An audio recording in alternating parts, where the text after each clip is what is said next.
Your hosts are Jared and Jason, and you have arrived at the after party. The crown winner of last week is Dude Bro Moment, financially gifting $75 US. God bless you and thank you and congratulations, brother. We also have here in second place Naterific, financially gifting $25 US. Congratulations to you, kind sir, and thank you so very much. Folks, you'll be able to financially gift on Entropy in just a moment, where you can watch the stream, ask and vote on questions, and those questions don't disappear over there unless you or I delete them. You can also financially gift on Cash App.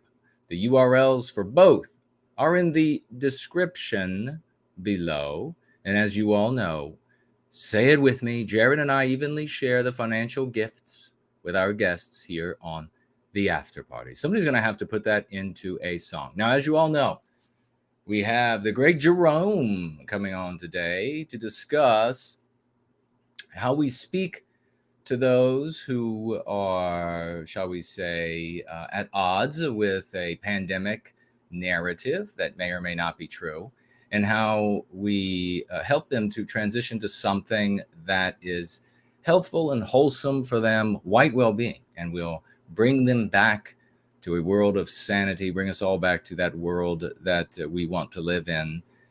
And we are waiting for Jerome. There may be a technical difficulty, and he will be with us, we hope, shortly. But until then, we have actually just until 8 p.m. Eastern Standard Time tonight. So we decided to go ahead and roll the press, open the doors to the after party, and let everybody in. And so we'll begin with the great Mr. George right here. How are you doing, kind sir? Opening the doors to the after party. Hello. What is, it's escaping me. What are the stanchions? Stanchions with the little red ropes that you usually see at premieres. Yes. We're opening those up. Yes. So the people can flood in. Right. The big burly bouncer is like it pulled back the red rope, and now those who are on the list may enter. Who would be our bouncers? I guess the mods. Who would be our Yes, they are. I wanted to tell you, during a Going Free stream, I have renamed them Troll Slayers. I've heard, yes. Yes. I'm aware. It's fantastic. That's what they are. That's a good one. They slay the trolls that come in. Although they've slain so many, there are very few trolls left. This is true. They've gone back to hiding under bridges. Yes. Well, yes. Regardless of what goes on for the rest of the show, people know what the general topic is. So we'll keep an eye on it. It's a very important topic. It's a very, pivoting. People are talking about this. And I want to say, folks, I want to bring everybody's attention back just briefly to, and I'll pass it back to Jared, to when this all started.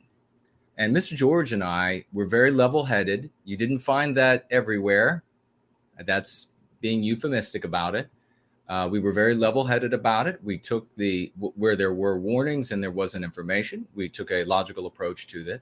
But we also took an approach that was intended to benefit our brothers and sisters out there, the vagues, so that they could come around to white well-being in the midst of, and remember, when the anti-whites, when they shake things up, or when things are shaken up by something unexpected, and they love to take advantage. Does everybody remember Rahm Emanuel giving that little speech, and also the anti-white non-white guy that was the justice, Eric Holder, them talking about not missing an opportunity where there's a crisis and they can move in. Yes, exactly. So we have to be smart. Same thing. We have to be smart. We have to move in there. We have to save people. And we had people, we won't name names, but we had people actually say, don't tell folks to go out there and pass out to distribute literature because you'll get arrested and they'll be thrown away in jail for life for spreading a pandemic. That was actually the best time. You had other ones out there, regrettably, who were saying, go out and buy an additional freezer and fill it full of meat. And people actually did that. They couldn't distribute a leaflet. They couldn't tell people in the grocery store what was going on in the world, but they could spend several $1,000s buying an additional freezer and meat to fill it. And guess what? Nobody starved. Nobody ran out of toilet paper. Nobody. So we've missed a lot of opportunity, but we're getting much more effective. So something, Jared, that we didn't have in the past, and why this was just like this horrible Groundhog Day repeating, was that these newspapers that would churn out, they would be like every other week or once a month or even once like 3 months. And they would churn out and they would make these dire predictions. And when sane people said, oh, no, that's not going to happen, it wasn't spread as far as the people making the dire predictions. And so these people who either out of, they were profiting from the predictions, or they were just nuts themselves. They were never able to be repeatedly proven wrong. But now with the internet, we can repeatedly prove people wrong. I mean, just in the time that we've been doing TAP, we've had, oh, good gosh, scores and scores of times that we have said no to this big current that got started in the white sympathetic sphere. We've said, no, it's this actually over here. And then it ends up being this over here. And then there's egg on the face of these folks. And I guess as that continues, people will eventually decide that, well, maybe it's better to let cooler heads prevail.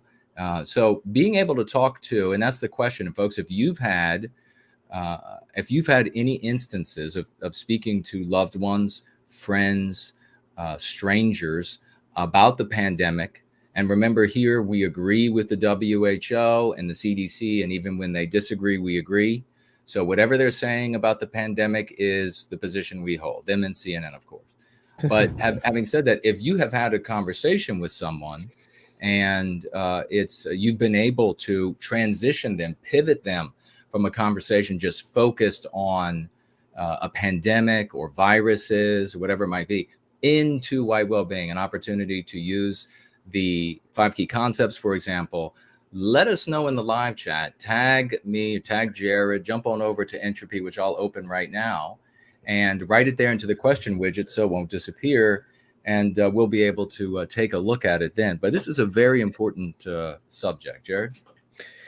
Yeah, I was just essentially reiterating what you were saying. First of all, in your stating that we agree with the CDC, I'm waiting any day now for when you log out of YouTube and you see regular YouTube, right? You see vague YouTube. Yeah. The whole last 2 years now, most people will probably be aware of this who go to YouTube.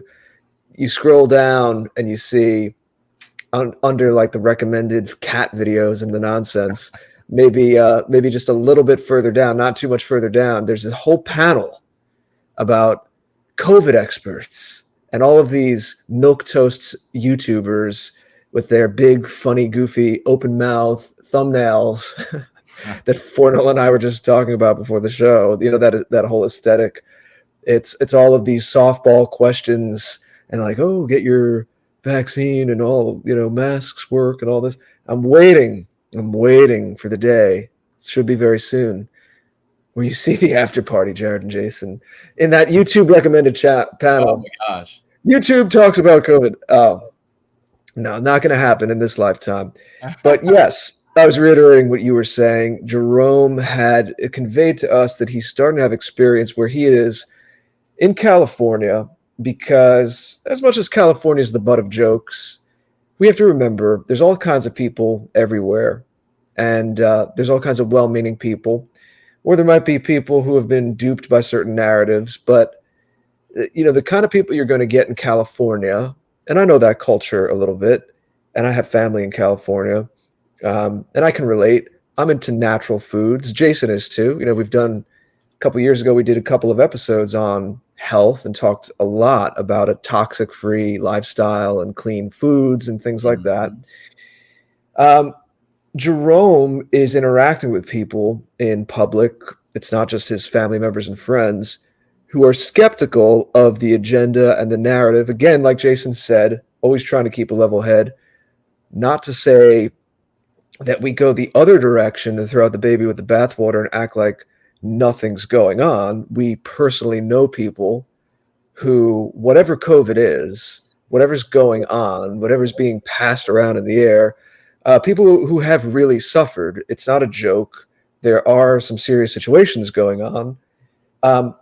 But we, at the same time, of course, know that there's a million and one things trying to be shoehorned in along with it to try to change fundamental things in society, social engineering, and to scare people and do all kinds of things. I don't think I have to elaborate on that. And Jerome's around people, he was telling us, who, because of their interest in organic foods and natural health and things of that nature, they're extremely skeptical, as they should be, as we are as well, of that narrative they're getting. And he's been conveying to us that through those conversations, he's able to agree with them and affirm what they're saying and ask them questions, probe, get things out of them, but eventually pivot. Well, that's the main theme of what we're talking about a little tonight, to say, oh, well, what else might you have been lied to about, or what else are you not getting the whole story on? And to take it back to a place where those people can begin to, you can open up the doorway for them understanding that there's been psychological warfare on us, the people of European descent, and that it's okay to reclaim a healthy perspective, well-being. And we want, we'll hear, whether tonight or another time, we'll hear from Jerome on that. But since we're doing this now, please do in the chat, whether it is, the COVID narrative is just one example. It could be that, it could be something else, but an important topic and a great opportunity to explore about that whole idea of pivoting. If I've been lied to about A and B, well, now we're going to introduce you to C, and that, we said this a couple years ago, and I think some people thought we were being too Pollyannish, and I've said things like this, and again, I always give the caveat: it's not to play ostrich, it's not to act like there aren't real challenges and the current, at present. But all these people that are like, oh man, Agenda 2030, it's all locked up. We might as well be on in a global gulag already. Right. Nothing's guaranteed. Nothing in recorded history has been tried on this kind of scale. There's a lot that could go wrong. There's a lot of opportunity that this could show. The emperor has no clothes, or the curtain falls. Take your image or metaphor of choice. I'm seeing more and more. I don't know about all of you. Here's another thing. Even if you haven't had the pivot story, we'll keep it on in the chat. Let us know if you're seeing, whether people in person or online, people who on their own are seeing the penny drop. I'm seeing more and more just your average person out there losing their trust in all of these narratives and all the things that we're told through media and education. That's opening up a vacuum. Something else has to come in and fill that. If there's a crisis of trust, there's going to be, that's an opening, and that doesn't remain a vacuum forever. People are going to have other kinds of narratives articulated for them, or another kind of frame, so that they can kind of reorient themselves in the world. That's why this is such a crazy time. It's a time of transition. I mean, every era, every generation has its challenges, but we seem to be living through a particularly marked moment in history where it's a transition, and transitions are very, very, very confusing and messy. But the silver lining is that it could be a great reshuffling of priorities, of values, of narratives, of even modes of being. Eventually, societal organization. Again, as much as people are going through painful and confusing times and would never make light of that, that's the kind of perspective that you have to keep. If you want to keep your sanity and you want to keep your health mentally, spiritually, and physically, you have to realize what you have the agency over, and that is, you feel hopeless, like there's this tidal wave of, oh well, the global elites got together and they have it on lock and it's all over. That's a recipe for despair. And we see some people go down that route, and my heart goes out to them, and we try to do what we can to help them directly or indirectly. But for us, we know the score, all of us talking here, that's, for my money, from what I can understand at this point, this is the kind of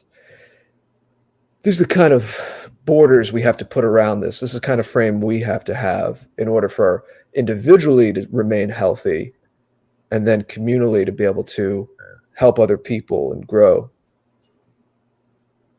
Yeah, that's very well said. I suffered with, it feels like 20, maybe it was 20 years, this Agenda 2020. And does this sound to anybody like all of these like weird end of the world cults? I mean, why is it that people continue? So that 2020 doesn't end up with all of those predictions after 20 years or whatever it was of having to suffer with people saying exactly what Jared's talking about here. People becoming paralyzed with fear and just the doom documenting. And then you have the doom predicting about, well, they'll turn us into the food they force us to eat. And I mean, it was just crazy, instead of doing things that would be productive for themselves. Imagine if we had been able to influence a significant number of folks 20 years ago with going free, where we would be today, instead of how many hours. I mean, we'd see countless, the number of hours that have been spent by otherwise well-meaning folks who were sitting around talking about where the next globalist, whatever they want to call them, meeting is going to be held, and what they discussed, and what our new punishment is going to be next. Or it was such a colossal waste of time, and innumerable lives have been made worse by it. So what happens when we get all of the doomsdayers who've been selling you the garbage? And that's what it is. I mean, stuff can really piss me off. The garbage of the Agenda 2020 or 2021 or whatever it is. And then now it's 2030. Well, doesn't that just sound like a back of the woods, end of the world cult, where, whatever's good, the world is going to crack open and turtles are going to roam out and they're going to eat everybody. And so we've got to get ready. And getting ready amounts to talking about how the turtles will devour us. I mean, this is such pure hogwash, turtle wash, I should say. And instead, though, we should be talking. And I saw that it looks like White Student Transmission had a conversation with somebody where they were talking about, and this is something I want to point out. So good on White Student Transmission. Great to see you. This is something I wanted to point out as we're talking here about this, and that is that if you have a stranger or family, whoever, and they are deep in the weeds of this pandemic or the last pandemic or the next pandemic, and they know the names of all the different and everything they've ever done, deep into this sort of thing, they believe X maybe about this vaccine or the last one or the next one or whatever. You don't have to agree with them on any one of those in particular points to be able to state, and in a speculative way, that, oh, well, the folks who are behind that sort of thing are the folks who write the anti-white narrative that we're forced to live under. They're the folks who are white erasing us. They're and to then take them, pivoting them from something that is that's unproductive, which is this fixation on the victimization on your powerlessness, and to get them focused instead on empowering themselves. Now, you see, and I also want to point out to folks, keep an eye out for, and I assume there are, I don't have the time to look for this sort of thing, but these charlatans with their nostrums that will show up, and they come and go. They won't be a part of the scene, nor this whatever scene it might be, whatever sphere it might be. They won't normally be necessarily a part of that scene. They'll suddenly appear, and these are opportunists who are there to make a buck off a bunch of gullible people, a bunch of people who have been, duped. And so they show up and they want to sell things, a variety of things to them. And then people just, maybe freezers, and they just want to spend all their dough. Easy to sell fear. Yes, exactly. And it's easy to post fear. Even I still deal with this. It's so easy when you're on social media to repeat something negative rather than put out something positive. It's, Twitter is funny. I understand people are going through a lot, and I would never downplay that. But if all you're seeing and all you're producing is negative, that is going to affect you. And that has a real effect on you, especially if you're scrolling before bed. You're like hypnotizing yourself with this negativity. It's funny. I don't know why. I mean, I do believe, unironically and not cheesily, I do believe in the power of love, and I do believe that ultimately is stronger than negative emotions. But it's so easy. It is so easy to get in that whirlpool. But I want to ask you something, because as you were speaking a moment ago, Jason, I realized that if we were just sitting somewhere privately and you said some of the things you just said, I'd probably just ask you, in all honesty, just to pique my curiosity. I mean, sure, we've discussed a lot. Obviously, this has been on everyone's mind the last couple of years, so it's not like this is brand new stuff. Every so often, we'll do a show that doubles back to the state of the world and COVID and all these other things going on and how it all relates. But I don't think I've ever asked you this as directly, and because you have had a long experience in all of this, and you were involved well before the internet scene that kind of popped up over the last several years. Do you think that it might be the biggest godsend that something that's not related to the interests of white peoples directly? I mean, I know you can articulate why it is more direct than the average person might think, but to the average person, in their mind, it's not related directly, the COVID agenda. Do you think that maybe this is ultimately what it was going to take? That it's more this indirect thing that falls first, where there's just this absolute collapse in public trust in the organs of media and government, etc., that might actually open the door for a watershed moment, a tipping point kind of event for mass consciousness going towards people of European descent being able to reclaim their heritage and health in their own people in a positive way, and even plenty of other peoples who are not white being able to understand the context and understand that that's a healthy thing, like we spoke about last week with James Hake, how usually when you're strong in your convictions and you own it and you don't kowtow, that other people respect that and they see that. Not that that's, as I said last week, that's kind of it's a secondary thing. It's not like we do or say these things to try to curry favor with or make an impression on other people. It's not, we never do it because of that.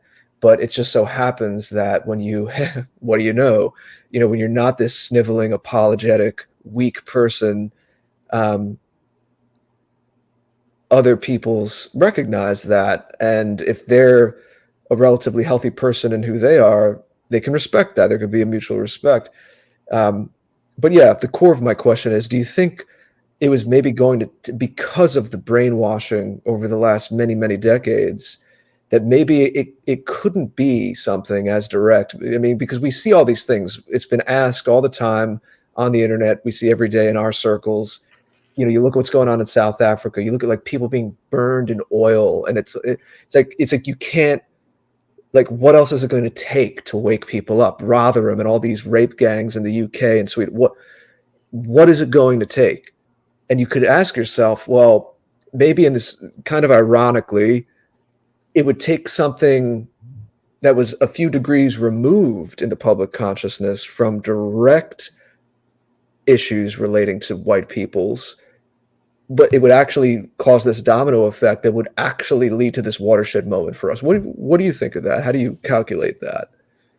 It's a fantastic question, brother. And the answer is, if we are up to the opportunity, then it's yes.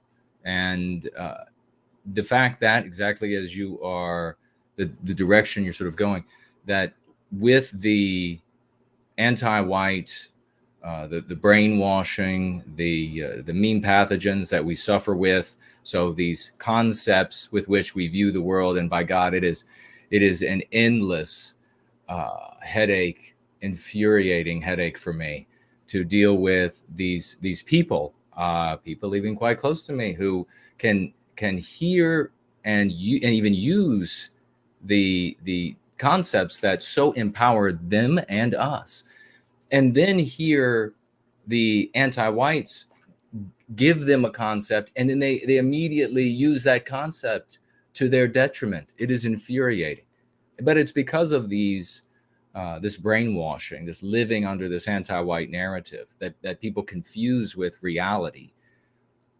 It is because of that you're absolutely right with the core and thrust of that question, that speaking directly against that which they are programmed to believe, or the direction they're programmed to go, faces challenges that an oblique consideration does not. And so this is why so early on, and why I was so upset afterward when this got started. And we've talked many times, people, and I guess that just deserves a quick moment here, many times, about the fact that going from where we are today to the recapture of our destiny is impossible to plot. And the reason why is because of the human dynamism, the infinite, incalculable, any given moments on planet Earth. Our brains, no matter how intelligent we are, we end up in this immediacy, this permanent forever, this current forever mindset. So when we go to plot, and this is the big error that anybody makes, but I mean, it's the ones who are ostensibly intelligent that people then follow. They plot their course based on things that are impermanent. And one of the things that we talk about and have talked about is that there are going to be these moments that, we could shift the context some. There are going to be natural disasters. There are going to be economic disasters. There are going to be things that happen that present us with opportunities and challenges. And the stronger we are, the healthier we are. And you think about this in terms of our individual lives, but don't take that too far, because then you just end up gazing at your navel. But the stronger and healthier we are as individuals, but also as a people, the better we are going to be equipped to take advantage of the opportunities and overcome the new challenges, and potentially radically shorten the time that it takes to get from A to Z, where we want to be, the recapture of our destiny. So you have folks, and this is just, the limitation of all things. So people, you're genetically, and even with exercise and everything, you're only going to be able to jump so high. You're only going to be able to hold so many thoughts in your head at once. And we all have variations of that. And so you get a lot of folks who try to plot a course from here to there in the current scenario as though this is going to remain unchanged forever. And when you do that, you end up saying, well, if it is by way of concepts that we spread, well then, and then they try with, and it's totally, even for the most intelligent human being ever to consider, it would, whoever that might be, it would still be totally impossible, more impossible than calculating all of the bodies, heavenly bodies in the cosmos. It is an asinine, it's an asinine thing to try to say, well, that would take 300 years. That would take 5. You have no idea. Your human material is changing, that you're dealing with, the context, that the things that they've created, their structures, so the matrices that they've created, they're changing as well. So you have no idea. So what they end up doing with this myopia is they end up saying, well, if we're going to get from the way it is today to where we want to be at the recapture of our destiny, then we have to have more and more of a radical approach, and all the way to the point, where their suggestions become violent, and all the way to the point where where their suggestions become violent in this total impossible scenario, suggesting violence against people who wield nuclear weapons, biological weapons, on and on, chemical weapons, weapons beyond imagination, things you can't even fathom. And these people are talking about, well, I want to be able to go to Z, so it's going to have to be really violent since they have so much on their side. The reality is that, Jared, you're absolutely right. We have these context shifting moments. The pandemic was a context shifting moment. The reality is that we should be kicking ourselves, everyone out there, and you should absolutely, you know who you are. When this happened, and we were saying, now is the time to get out there as hardcore as you can to get to our brothers and sisters, because now they're becoming increasingly open to alternatives, because the anti-white regime can't even keep the diseases away. Is how they're viewing it. I'm not saying they can't keep it. It's how they're viewing it. So many, and I'm not saying so many of those who are here today, because so many here are the true champions. So many out there decided to do the most destructive things, to become radically selfish, to think that you were going to store enough food, to think that, and you missed an opportunity that is incalculable. And so when our brothers and sisters out there, and still to this day, when they're confronted to something that is not overtly racial, not overtly political, not overtly sociological, not overtly economic, not something that they can say, well, I can put this on my artificial spectrum of left and right for my voting purposes or whatever it might be. When it's so different, that was the perfect time to get to as many people as possible.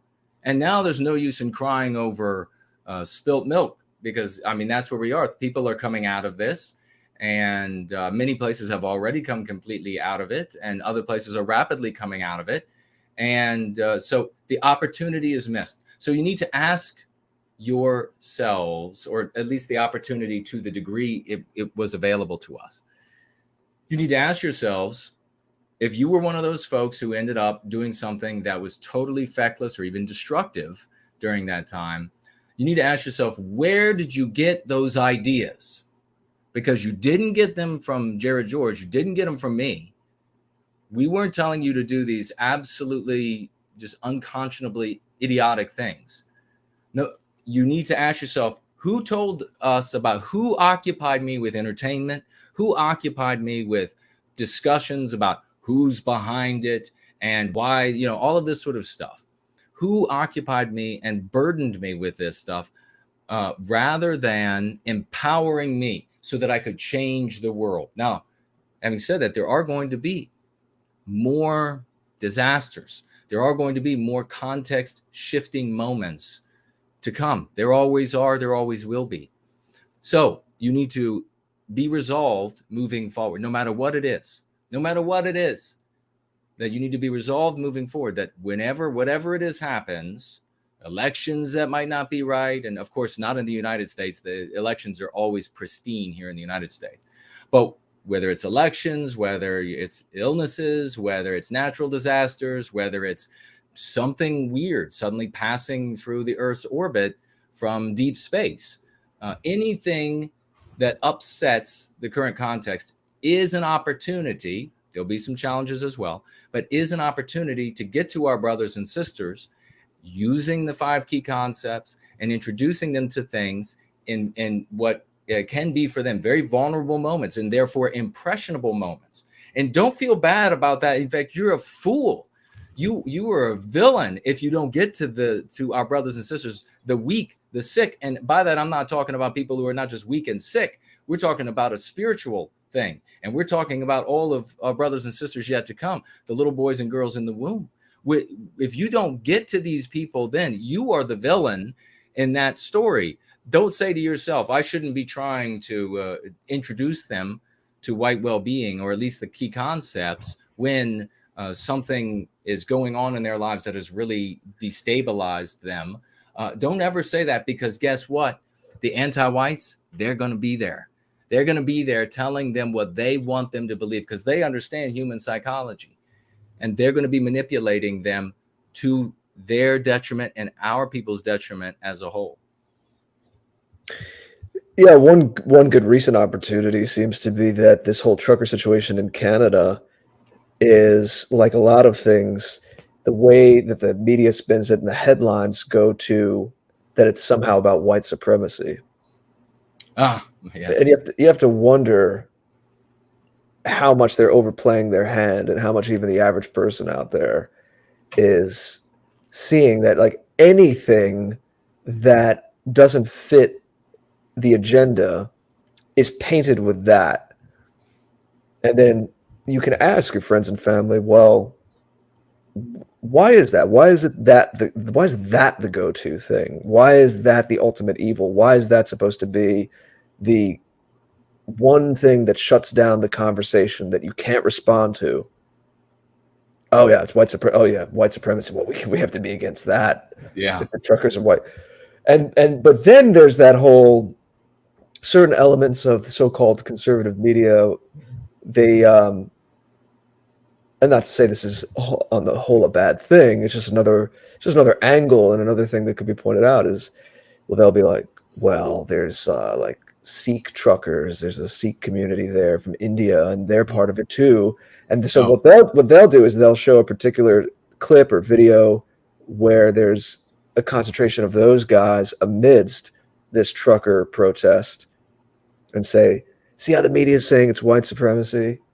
And you get to see that, and there's a couple of different ways to slice that, I guess, but one of them would just be, still going with the main thrust of what I was saying, is even when it can be shown that it's not technically, you can't even really begin to make a logical case for that anything that's going against what they're trying to do is white supremacy.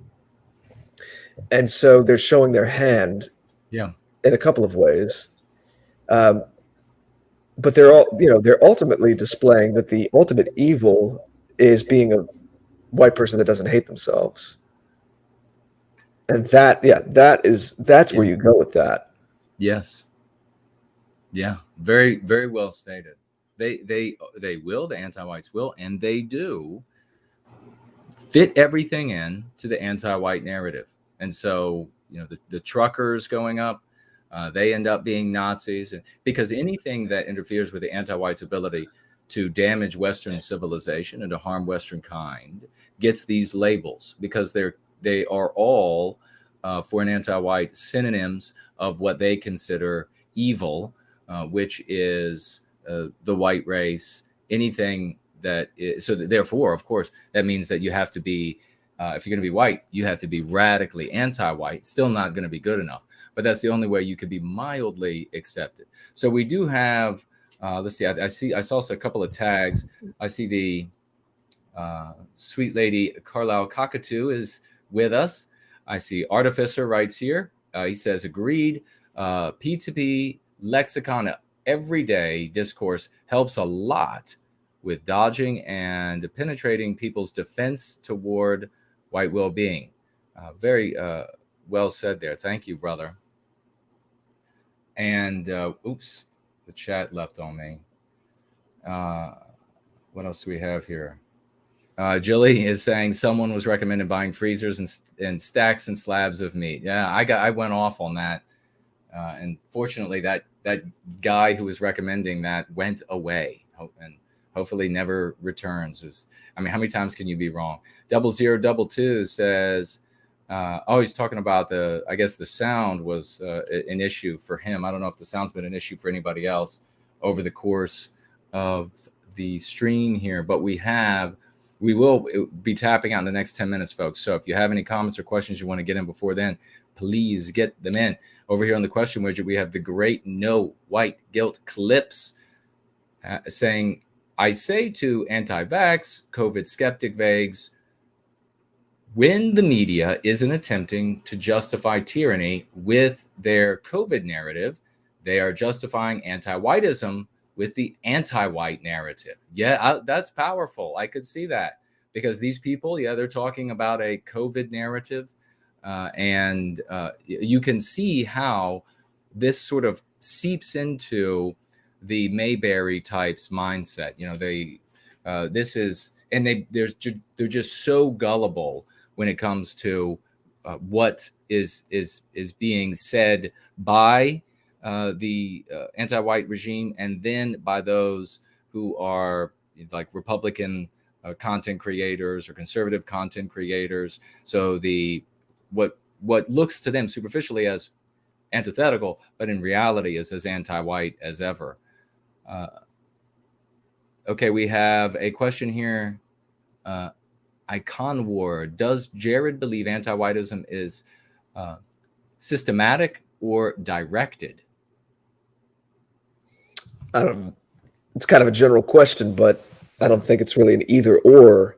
Yeah. I think it's just, I described it once as when you watch your drain in the shower and you see that as the water gets closer to the drain, obviously it spins faster as, there's that force and the gravity. I don't know if it's centrifugal force that causes it to kind of circle around the drain and then eventually go down.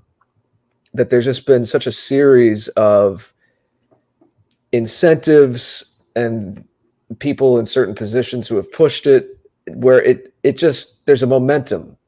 And so, there are people who are conscious of it and they're pushing it. And there are also people who have been swept up in the momentum because, they don't have a good moral compass. They don't have a spine. And they're the kind of person that's just going to go along with whatever the dominant narrative and the dominant power is of the day they live in, to try to get along and climb the social ladder, maybe in an artificial way. Maybe they feel like they're lacking something and that's why they don't have a moral center. They need to just hop along with anything to give them the accolades and the fake social status. So it's coming from we're at a point now where it's a perfect storm, and it's all the different elements have congealed. That's what we're up against. But as we've been saying, there's plenty to be optimistic about as well, because it's very clear that a lot of this is unraveling, and there's going to be openings and vacuums for new perspectives and new narratives. And not that it's all relative, but just for argument's sake, a new morality in terms of how morality is perceived is what I mean. Mm-hmm. Well said. We also have same gentleman asking about, let's see. Have you guys heard of complex adaptive systems? If not, it's something good to research. Well, essentially, it's the nothing is by way of the components predictable in the system, and they are in motion. You can think about a school of fish or a flock of birds, and any individual movement caused by something outside of the individual in this flock or school can change the the direction and the flow, and it can be in a way that's too difficult to compute. And that's really, to be mature, we have to accept that. I really don't even understand. I mean, I won't go into it here, but it's got 5.5 minutes left. But it is absolutely remarkable that even some of the brightest people attempt to plot a course with the idea that what we experience currently is permanent, and and as a consequence, they what they predict is always going to be wrong. I have said to folks before, we could have a little thought experiment. You have imagine a computer that is a million times brighter in its computing power than a human being, or many millions even, so that it can know everything on planet Earth, and it could plot a course with all knowledge. So omniscient, really. It could plot a course. You could press a button for plot our course to the recapture of our destiny. The reality is that even in that thought experiment, potentially the very next moment, seconds after, it would be different. It would be changed. They would not be able to. You would not be able to follow that course. So it is it is something that very, very simply can be understood, that to move forward successfully is to prepare, to be intelligent, to be healthy, for the group that is functioning, for our people to have the liquidity, because everything that is done in a modern economy runs on cash. Cash has defeated religion in the human psyche, generally speaking, of course. And therefore, this is the reason why you can look throughout history that when events happen around the world, and then some group ends up coming out on top of those events. This is why this error is made all the time, where people observe that, and then they conclude that there was some sort of plot or plan that ran back through time. And it could not be more wrong. That conclusion could not be more wrong. It is the throwing a dart at a white wall and then running up and painting a bullseye around where it landed. That is how that's how the world works. That's how human dynamism works. And you really want to understand the real selfishness of people, or not selfishness as much as their desire to be seen, I guess, maybe as bright and having planned things.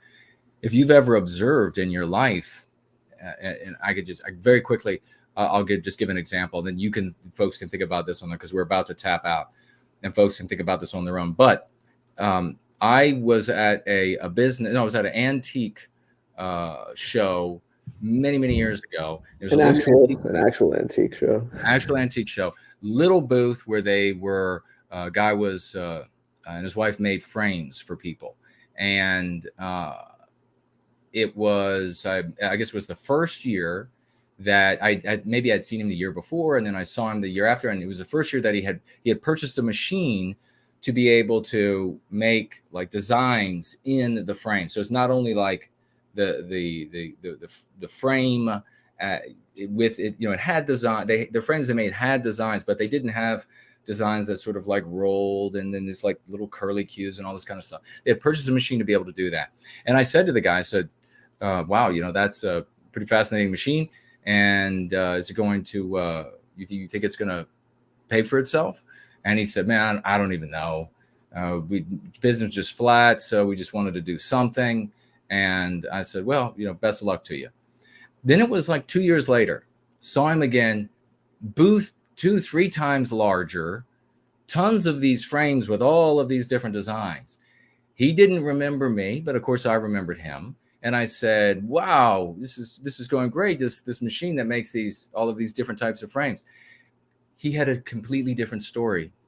They had plotted how this was going to be a grand success. And I didn't hold it against the guy. It's human nature. to try to claim something that had been this great plan of yours. The worst one of all was one at university. This case where the woman who many people have probably heard of, Two Men and a Truck, this moving company. Well, the way that started was a woman. She was a mother. She had two sons, and they needed a job, so they needed to make money for school. So they started moving people from one place to another. And in the community, they had a truck and they would just drive folks around. They put an ad in the newspaper. Mom just didn't participate. And aside, I think she was the one that when they said, we need an ad put in the paper, and she didn't know. She was just like, two men in a truck, and called the newspaper and they put it in the paper. Well, after no, that was for high school. Then when the two sons went off to college, I guess they were making money for college. When the two sons went off to college, they weren't doing it anymore. But the calls kept coming in. We need to move. We saw that ad and we heard about how great those two guys were. And so she then said, what am I going to do? And she hires a couple of guys to move because she felt bad. She wanted to help these people, and some of them they knew, and she felt bad. So she hired two guys, and then more calls came in, and so she had to hire more. And then the sons came back and they were like, well, geez, we're gonna help, we're gonna work this now instead of just continuing with stuff. I don't know, I guess they probably graduated, but they became part of the business. That is how she told it in the beginning. And I assume that's exactly how it actually happened. When she was asked again, how did this come together at this big business conference where they had CEOs of all of these different businesses and international businesses, they put her up there as this genius businesswoman. And she said, and that's the kind of verbiage they gave her. And she said, when she got up there, I saw a hole in the market. She didn't see squat. She happened upon the fact that people kept calling after the two sons went off to college, and it was just a business model that was going to work. So I don't blame people, but we need to be ready for challenges and opportunities. That's what those two stories are about. Overcome the challenges and make the most out of these opportunities that shifting contexts give to us. And that is how we will be able to reclaim our destiny. Let me take a quick look. I'll just add again to underscore that it's great to exercise the rational part of what we are. It's a big part of what we are and human life, planning ahead and seeing different possible scenarios, being strategic. But just as importantly, or more importantly, is being present, setting and having an intention, but really being able to flow with things and take in the present moment what you have agency over and put your shoulder behind that, but remain flexible. That's the flow part that I mentioned. All of that stuff is not, mumbo jumbo, pie in the sky kind of thing. It's really, look, some people have great success stories having specific goals. I mean, we know that happens as well. But there's a way that there's always a balance. There's always a balance to that. There's always a balance to that. You get too in your head about that and become so so into the strategy that you miss the forest for the trees, and you're missing the way that you need to be. When I say in the moment, just that day to day, anyone who owns a business knows there are unexpected challenges or little minor emergencies and fires you have to put out sometimes on a daily basis. And that's a different kind of faculty it takes, that intuition and creativity. You don't have to be an artist to be creative. Obviously, creativity is near and dear to me, but there's an element of creativity in pretty much anything.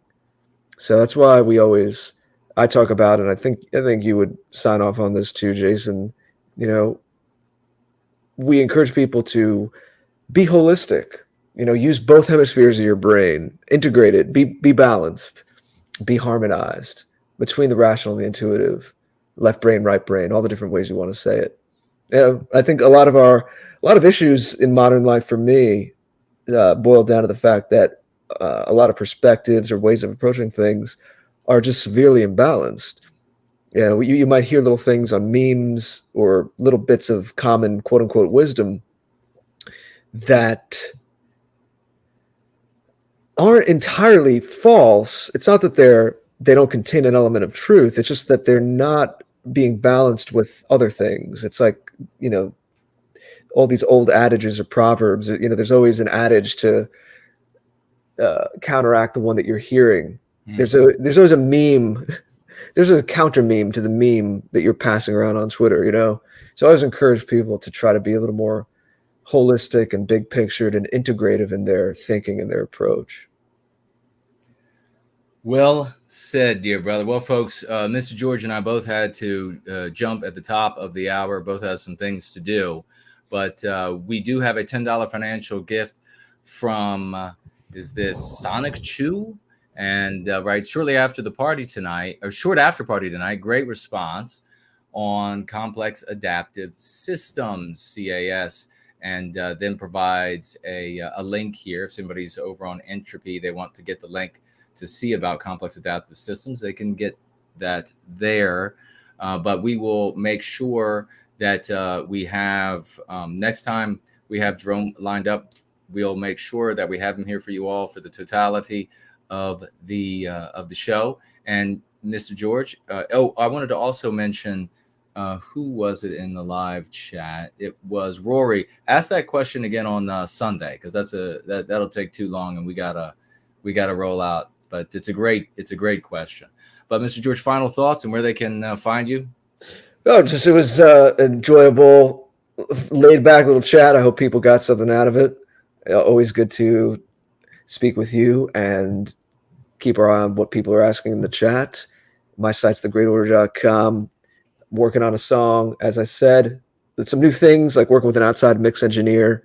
And so that's, getting a bit of a different workflow together, but it should be good in the long run. It's exciting. Should be hearing some new sounds pretty soon. And our site together, me and Jason's, the afterparty.tv. That's where the Going Free streams and these after party shows are archived. You could search by tag topics or guests. In the case of, well, I was going to say in the case of the after party, but at this point, there's been plenty of guests and callers on Going Free as well. So that's our platform, more secure, the afterparty.tv. Please bookmark it and check it out, but still share things on social media. We will see you all soon. My best to you and love to you until we meet again. Yes, indeed. Underscore everything that Mr. George just said. And thank you to everybody for participating. And please, take the message of White Wellbeing and the practice of going free to as many people as you possibly can. View every single upset to the placidity of the hell that we live in, or the stability of the hell that we live in, however you want to view it, as an opportunity to reach out with White Wellbeing, as the great Jerome has been doing, reaching out with White Wellbeing to everyone who's suffering with thoughts about this or that pandemic or disease. And then as a consequence, we will continue to grow. We will continue to change the world. Our lives will get better. And so will the lives of the many white children who are yet to come. And with that, ladies and gentlemen, we look forward to seeing you all again next time.